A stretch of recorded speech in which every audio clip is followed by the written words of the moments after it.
Joys college road trip ఈ movie నెట్ఫ్లిక్స్లో streaming అవుతుంది. తెలుగాడీలో కూడా ఉంది. డబ్బింగ్ అయితే బాగుంది. ఫ్యామిలీతో చూడలేం. సినిమా మొత్తం బూతులే. ఆ బూతులు మీకు రెగ్యులర్గా ప్రతిరోజు మీ ఫ్రెండ్స్తో మాట్లాడినప్పుడు ఎట్లా మాట్లాడతారో అట్లా డైరెక్ట్గా కాదు. పువ్వు ఎల్లకొడక నింజా ముండ నా నోటితో నేను చెప్పలేను భయ్య.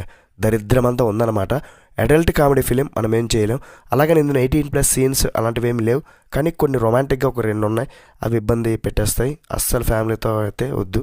యాక్చువల్గా నాకు హెల్త్ అయితే బాగోలేదు. లోపల కొంచెం ఏదో అయిపోతుంది. కఫం ఏదో అంటారు కదా, గొంతులో ఏదో ఇన్ఫెక్షన్ లాంటిది. ఆల్రెడీ 3 days బట్టి వాడుతున్నా. ఇంకా తట్టుకోలేక ఏదో చేయాల్సి అలా కూర్చొని ఏం చేస్తామని. మరి మూవీ నాకు ఎలా అనిపించింది అంటే మాత్రం సిచ్యువేషనల్గా, అంటే కొన్ని సీన్స్లో బాగా నవ్వొచ్చింది.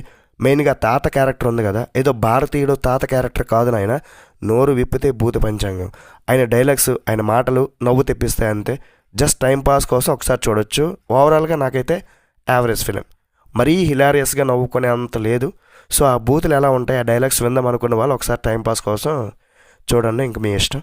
గాంధీ లాంటి మనవాడికి గబ్బర్ సింగ్ లాంటి తాత దొరికితే ఎట్లా ఉంటుందో అనేది ఈ సినిమా. బీజే అనే ఒకడు ఉంటాడు, ఒక రిచ్ కిడ్ అనమాట. ఎంత రిచ్ అంటే రోడ్డు మీద ట్రాఫిక్ ఉంటుందని కూడా వాడికి తెలియదు. అంత రేంజ్ ఆడిది. వాళ్ళ నాన్న బ్రెయిన్ ఉంటాడు.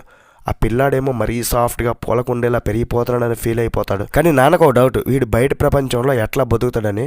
అప్పుడు ఎంట్రీ ఇస్తాడు మన జో తాత. బ్రియాన్కి ఒక ఐడియా వస్తుంది, వీడికి లోకం తెలియాలంటే వీడిని జో తాతతో ట్రిప్ పంపించాల్సిందే అని డిసైడ్ అవుతాడు. అంతే.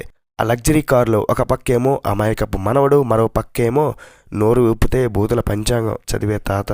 మరి తర్వాత ఏమవుద్ది అనేదే స్టోరీ. సినిమాలో కామెడీ అంతా జనరేషన్ గ్యాప్ మీద రన్ అవుద్ది. ఒక పక్క మనవడేమో తాత రూల్స్ పాటించాలి, మర్యాదగా ఉండాలంటే, మన జో తాత ఏమో రూల్సా బొక్క, అవి ఏ ఊర్లో ఉంటాయి అన్నట్లు బిహేవ్ చేస్తుంటాడు. కారులో వీళ్ళు పడే గొడవలు, దారిలో వీళ్ళు చేసే అల్లరి, ముఖ్యంగా జో తాత నోట దూల, ఇది వర్కౌట్ అయినాయి. మిగతా సీన్స్ అంతేం లేదు. ఇంతకుమించి చెప్పుకోవడం కూడా ఏం స్టోరీ ఏం లేదు. ఫైనల్గా సినిమాలో కొన్ని బూతులు అక్కడక్కడ మాత్రమే వింటూనే ఉంటాం. కానీ ఈ సినిమా మొత్తం బూతులే. అది కూడా ఒక తాత మనవడు వేసే ఒక రోడ్ ట్రిప్ ఎట్లా ఉంటుంది, వెళ్తే ఎట్లా ఉంటుంది అనేది తెలుసుకోవడానికి, ఏదో టైంపాస్ కోసం యంగ్ ఆడియన్స్ వాళ్ళకి ఒకసారి ట్రై చేయొచ్చు. మిగతా వాళ్ళకి పెద్దగా నచ్చదు. మరి ఓవరాల్గా రేటింగ్ ఎంతంటే 2.75 out of 5. రివ్యూనెస్తో ఒక లైక్ చేసుకోండి. నెక్స్ట్ వీడియో మళ్ళీ కలుద్దాం. Bye bye. జై హింద్.